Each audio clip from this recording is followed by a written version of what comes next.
মোৰ লগত আছে মোৰ সোঁফালে অসম ক্ৰিকেট সন্থাৰ নৱনিৰ্বাচিত উপসভাপতি ৰমেন দত্ত ডাঙৰীয়া আৰু মোৰ বাওঁফালে আছে অসম ক্ৰিকেট সন্থাৰ নতুনকৈ নিৰ্বাচিত হোৱা সাধাৰণ সম্পাদক সনাতন দাস ডাঙৰীয়া।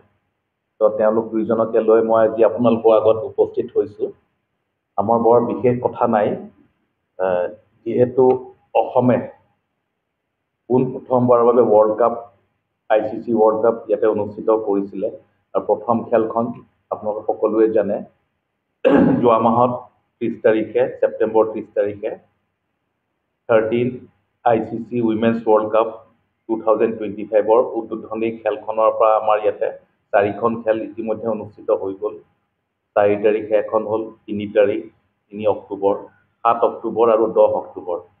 আৰু যিহেতু পাকিস্তান দল ছেমিফাইনেললৈ উন্নীত নহ'ল, সেইকাৰণে প্ৰথমখন ছেমিফাইনেল অনুষ্ঠিত কৰাৰ সুযোগটো অসম ক্ৰিকেট সন্থাই পাইছে আৰু মই আশা কৰিম অসম ক্ৰিকেট সন্থাই উক্ত খেলখন সুচাৰুৰূপে অনুষ্ঠিত কৰিব। অহা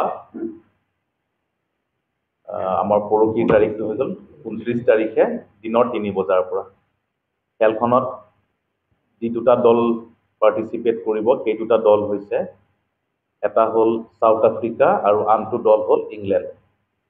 দুইটা দলে ইতিমধ্যে গুৱাহাটীত তেওঁলোকৰ লীগ পৰ্যায়ৰ খেলকেইখনত পাৰ্টিচিপেট কৰিছিলে আৰু তেওঁলোকে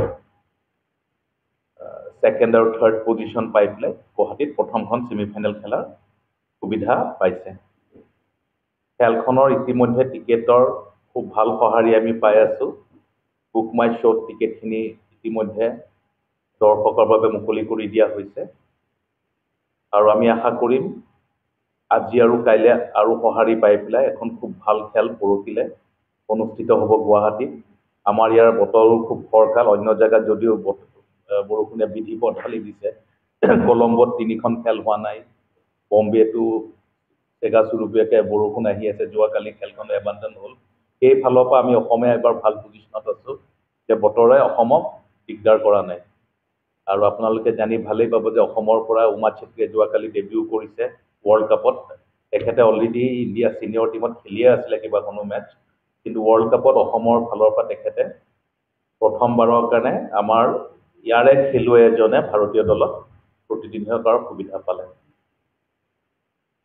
টিকেটৰ মূল্য একে ৰখা হৈছে আৰু আমি আশা কৰিম গুৱাহাটীত থকা বিভিন্ন স্কুল কলেজ আৰু বিশেষকৈ যিসকল মহিলাই ক্ৰিকেটৰ প্ৰতি ধাউতি আছে তেওঁলোকে এই খেলখন আহি পেলাই উপভোগ কৰিব লাগে।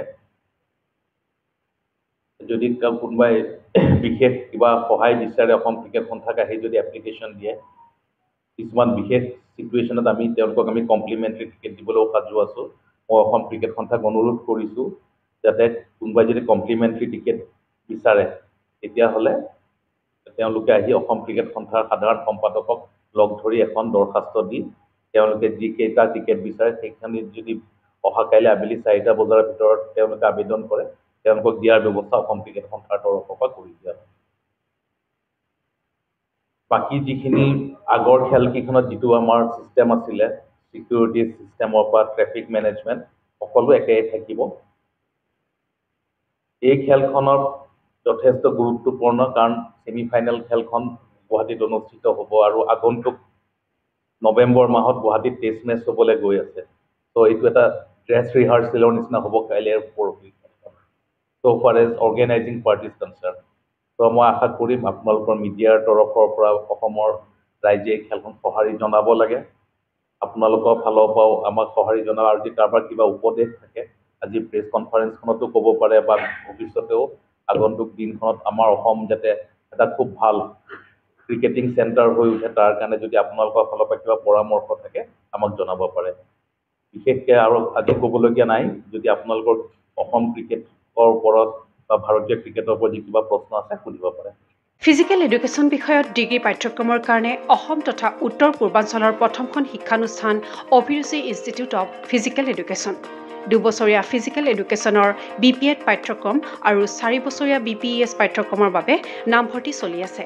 বিতংকৈ জানিবৰ বাবে আজিয়েই যোগাযোগ কৰক। যোগাযোগৰ নম্বৰসমূহ হৈছে 9435100098, 7002233540, 88765210998 ৱেবছাইট www.aipguwahati.in